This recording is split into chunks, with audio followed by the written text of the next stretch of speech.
Hello everyone, welcome to another Rick's Picks. Today I'm going to be doing my review of the NECA figure Ash from The Evil Dead 2. So what we're going to be doing is we're going to break it down into, first we're going to look at him in box, then we're going to take a look at the figure, and then after that we're going to look at his accessories. So just remember, if you do like this video, go ahead and hit that like button. And without any further ado, let's get to the review. Alright, so here we have him in box. You have this beautiful piece of art. You have the iconic Evil Dead 2 logo with the most iconic picture from this movie. You have the catchphrase, Dead Before Dawn. Open her up.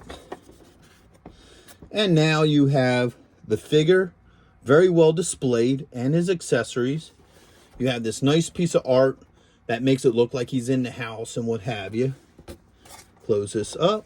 Take a look at this side. You have a nice picture of the cabin, the Evil Dead 2 logo, real toys, and NECA. You swivel it around this way. It gives a quick description of the movie, shows the figure and all his accessories, and the Evil Dead logo. And you got this nice little piece of artwork behind it, how they have it set up. Bring it around this way. You have pretty much the same thing like you did on the other side. And then you have the top, which has the logo, warning, and age restrictions. And of course, the bottom, you have your legal and SKU.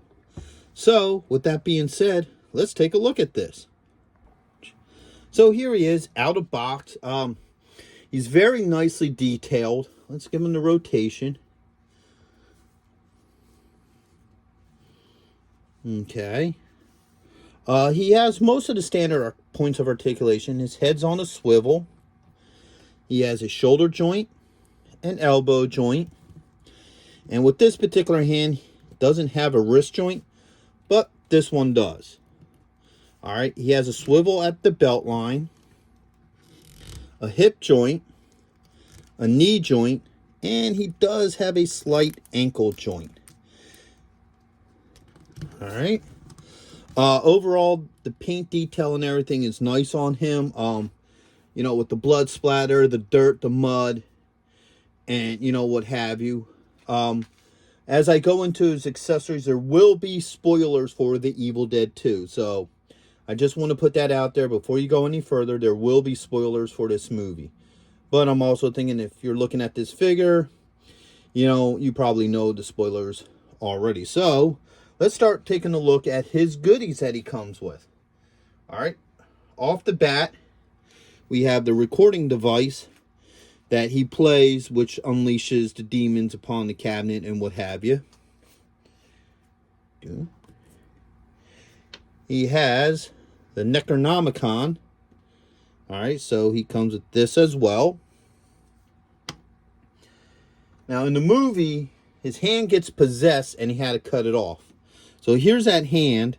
And then throughout the movie, too, it also runs around and tortures him. So this is a side figure. It's not meant to be added to, you know, the action figure. It's supposed to be a prop or an access piece. All right.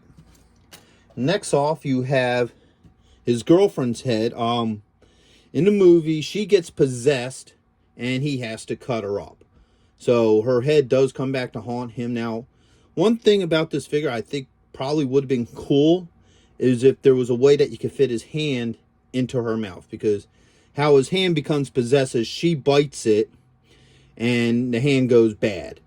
So it would have been a neat feature if there was a way that you could put, you know, the hand in her mouth. But overall, this is a neat sculpt. I really like it.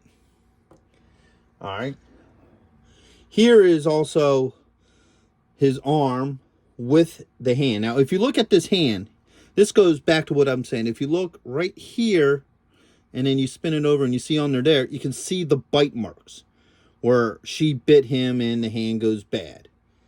So that is a cool little detail. This is a regular hand, you know, with blood and stuff on it, but it's just his hand. So if you actually want him with just his plain old hand, you know, you have that as well. He also comes with the standard shotgun. This is the double barrel. He also comes with the axe, that he uses to, you know, hack things up. And he comes with a possessed head. Now, in the beginning of this movie, it ends technically where the first one ends. All right, they do a quick recap of the movie, then they kind of sync it up with the first movie. And he gets possessed, and this is the possessed head. Now, the one disappointment, which I'm surprised they didn't do with this figure, is, as far as I'm aware, this is the only figure that does not come with the chainsaw hand.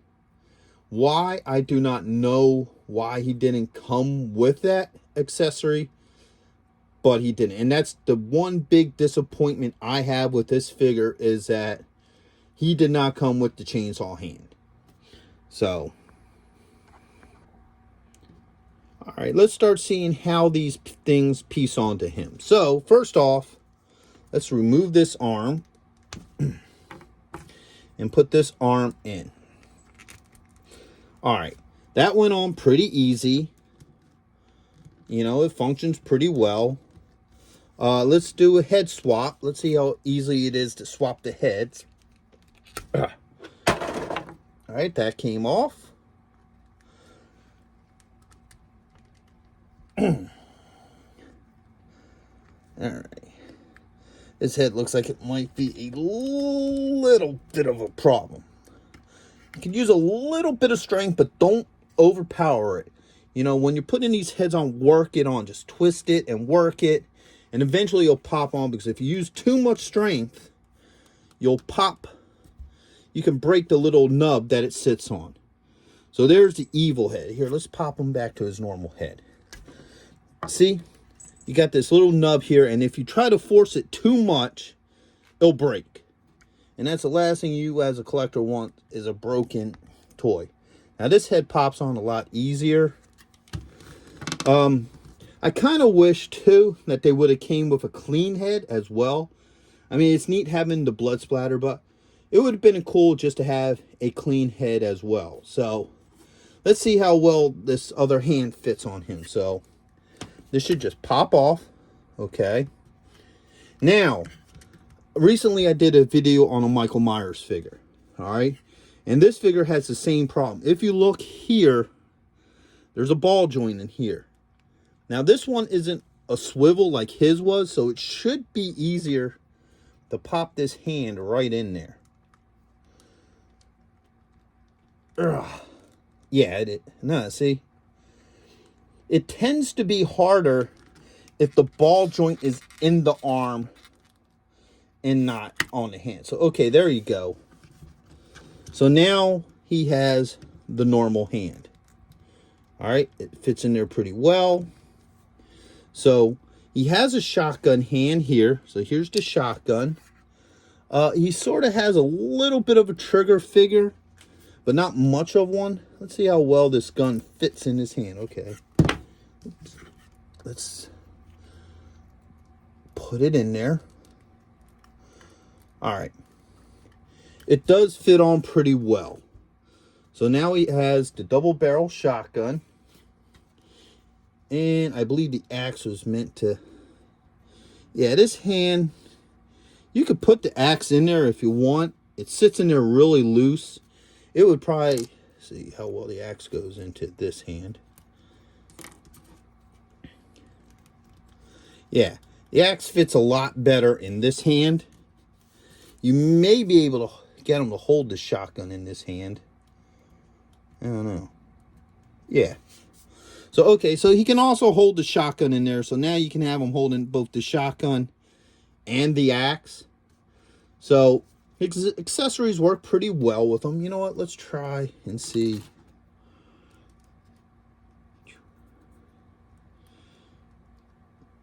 Nah, the Necronomicon doesn't really fit well into this hand. I think if you work it a little bit, or if you spin them this way, you can kind of get them to hold the Necronomicon. It maybe if you finagle it and play with it a little bit, you might be able to get him to hold it a little bit tighter. But overall, he can hold it. So overall, I really think this is a really cool figure.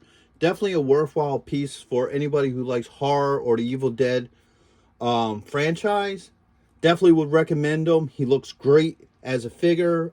His box has nice artwork, and that too is also nice for those who want to, keep their figures in box. I hope you liked this review. If you did, just remember, I do have a horror and sci-fi playlist. Go ahead and check that out, because on there I have other horror sci-fi figures that are similar to him. And I'm also doing reviews on the first Evil Dead movie, Ash, and also the Ash figure from Ash vs. the Evil Dead. So, until the next video, late. Thank you for watching this video. I really hope you enjoyed it. And if you did, go ahead and hit the like button, share it with friends, and subscribe to the channel or ring the notification bell, because any of these things will help this channel grow. And also, a way you can help this channel grow is leave a comment. I like to hear from you, any kind of feedback or questions that you might have. Just leave it in the comments. I will get back to you.